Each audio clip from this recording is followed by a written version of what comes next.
but I don't want to be an investment banker in telling you this, because I'm sure they've all told you, but if lithium prices are cheap right now, you have the opportunity to buy at cheap prices because you're there for the long term. Well, first of all, we never know when we reach the bottom. Nobody does, right? That's the uncomfortable thing. And the other thing is, we also don't want to end up in a situation where we have more assets than we are capable of operating. One of the key things that we have as a management team done over the last 3.5 years following our 4 objectives has been about building the sufficient competences, amongst others, improved our project execution skills. And we're doing that much better today than we did in the past. But only to that extent that we cannot do too many things at the same time. Right now, we have just sanctioned the world's largest mining project in Guinea in Africa, and that does take quite a lot of resources. So it's a balance of challenging your organization but not overstretching it. Because at the moment, your return on the shareholders' capital is 19%, which is a very strong return on the shareholders' capital. You wouldn't want to do anything that was going to significantly dilute that return on the shareholders' capital. We would definitely only go into projects that has a very decent return standalone. I completely agree with that. But it's not only the mathematics, it's much more about, do we have enough project engineers to do an extra project, for example? Yeah. So you've mentioned the 3 key projects you have, the lithium in Argentina right now, you've got the iron ore in Mongolia, and in Guinea, and you've got the copper in Mongolia. So these are massive projects, but they show the global nature of Rio Tinto, the fact that you are a global company, that you are not based on Australia, you are not based on China necessarily, that you have options all over the world.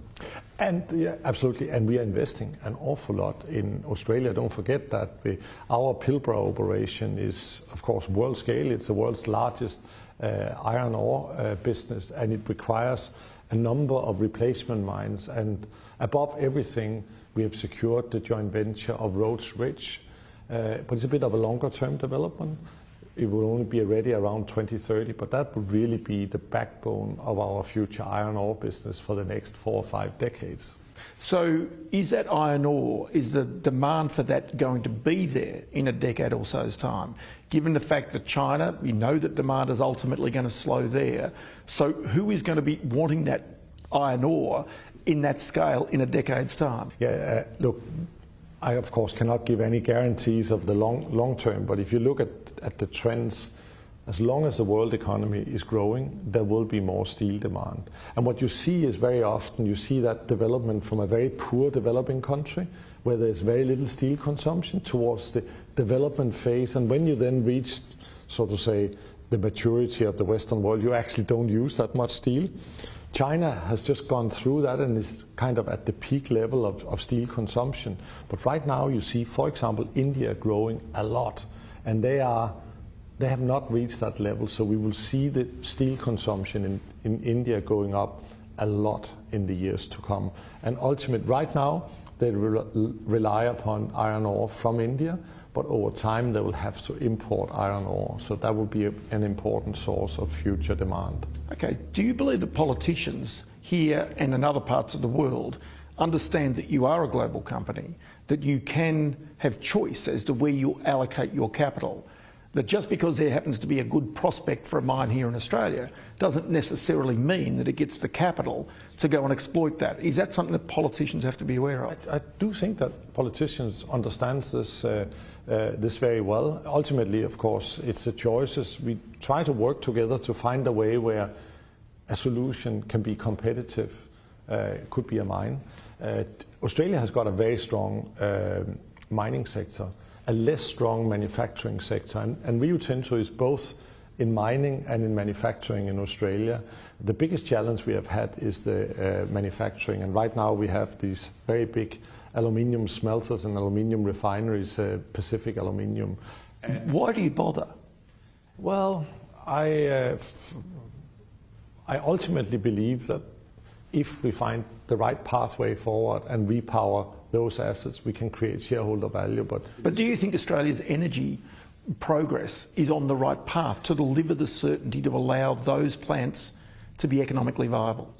I think Australia is struggling the same way as many Western countries, as most countries, in terms of basically addressing climate change is about electrifying society, and that means you need more electricity, and most grids are not following that development. But we are trying to do things proactively. You will see that we have underwritten the biggest solar farm in Australia and the biggest onshore wind farm in Australia. And right now we are trying to also find a solution for how to firm that energy so that you have electricity 24/7. You need that for an aluminium smelter. We're not entirely there, but we are really trying our best. We also feel a deep obligation, of course, to our staff. So we need to take those assets out of the discomfort zone, and I'm quite encouraged to see the progress. Because in some ways it might be easy just to be a pure miner who just simply digs it up and sends it overseas, as distinct from trying to add value, which adds another layer of risk. Sure, it makes a profit if things work, but especially with the energy debate right now, it does add a layer of risk. No, you're absolutely right. It's a societal choice, but you know, if you have the mining, if you can do some of the processing, you create more economic activity in the country. So it should be in the country's interest to have also the manufacturing. Ultimately, I have to make sure that we only invest in something that creates a return for our shareholders. But that's the kind of dialogue, and I think that's very, very important to have that. And I have that discussion with politicians in this country and in many other countries.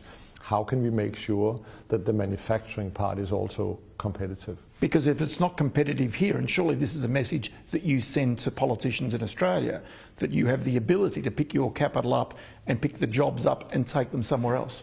Sure, that's not exactly how I phrase things, but if you... Because you're a very polite person. Well, I don't know, but if you think about it fundamentally, for example, an aluminium smelter, it's fundamentally about creating employment in Australia for an export goods. So it could be produced other places. And when it's for export, it's of course exposed to global pricing and global competitiveness. And if the energy is much cheaper in China or in the Middle East, it's going to be very, very difficult to have a viable business. But we should be both in the society's interest and in our company's interest to try to fight for making it competitive so that we have a viable business. Jakob Stausholm, many thanks for your time. Thank you.